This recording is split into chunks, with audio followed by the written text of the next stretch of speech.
कि हटावा दारू पिया तू होई उठावा के पानी।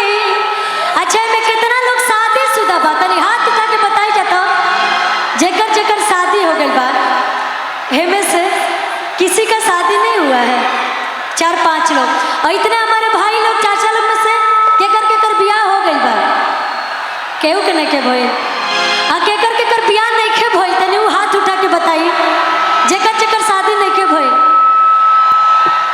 बताइए चाचा जी। अभी हम बोले हैं कि किसका किसका शादी हो गया है तो कोई नहीं उठा रहा है। हम बोले किसका किसका नहीं हुआ है तो चाचा जी आप भी हाथ उठा रहे हैं। शादी नहीं हुआ है आपका चचो हाथ उठाओ तड़े बताइए के को ब्याह करो अब तो जाए दी अब रहे दी। और ये देखिए हमारे बीच बड़ी प्यारी प्यारी नृत्यांगना लोग भी आ गई हैं। कहब हम जेकर जेकर ब्याह हो गल बा उनकर मेहरारू ये कहत हुई है कि हटावा दारू पिया तू हयो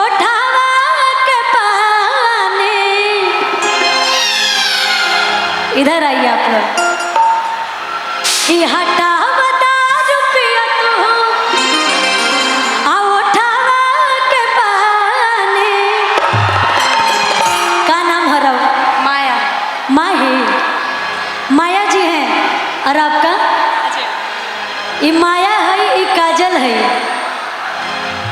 अच्छा माया के पसंद बड़ी है काजल के पसंद बड़ी? माया पसंद बड़ी काजल पसंद बड़ी कि तारा अखिया के काजराया जान झगड़ा करा दिल बा। लेकिन कहो कि हटावा दारू पिया तू हई उठावा के पानी कि छोड़ा राजा गाजा अब संभारो मोर जवानी। छोड़ा राजा गाजा अब संभारो मोर जवानी।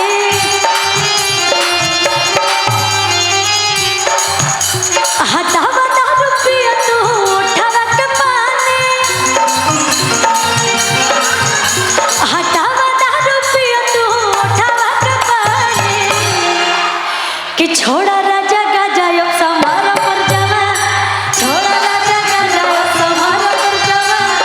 छोड़ा राजा गाजा अब संभारो मोर जवानी।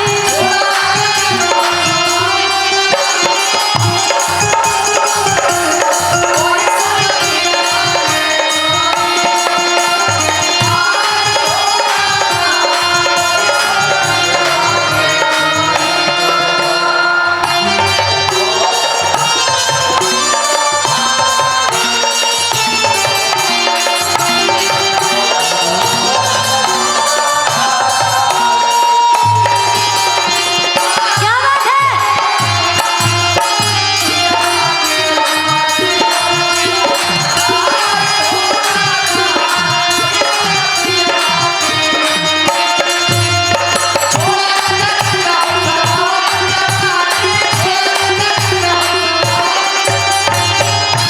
लेकिन माया है ने अवतार बियाह हो गई बा नहीं के भई। अच्छा हमारे इतना भाई लोग बा तोहरे इंतजार करत रहल लेकिन जब तुहार बियाह हो तो तू ही है कही हो। हटावा दारू पिया तू उठावा के पानी। हटावा दारू पिया तू उठावा के पानी। छोड़ा राजा गाजा अब संभारो मोर जवानी। छोड़ा राजा गाजा अब संभारो। छोड़ा राजा गाजा अब संभारो मोर जवानी।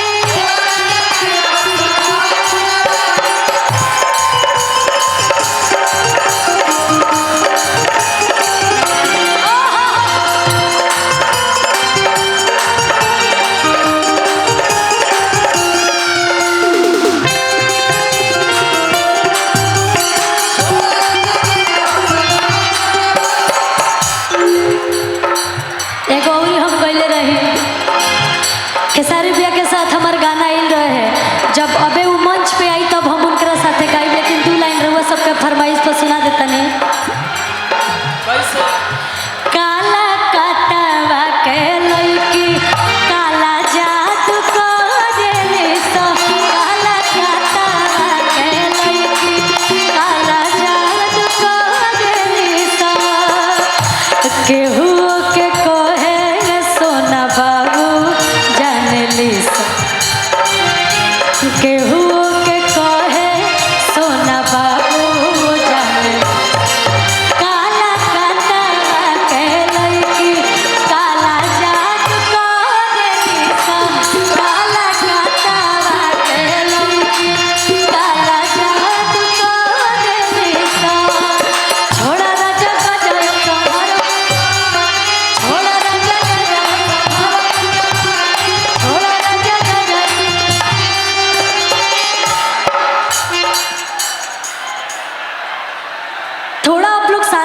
मेरे भाई, आवाज़ हमको खुद नहीं सुनाई दे रहा है, बड़ी शोर हो रहा है। हम चाहम कि म्यूजिशियन लोग हैं उनकी आवाज़ें और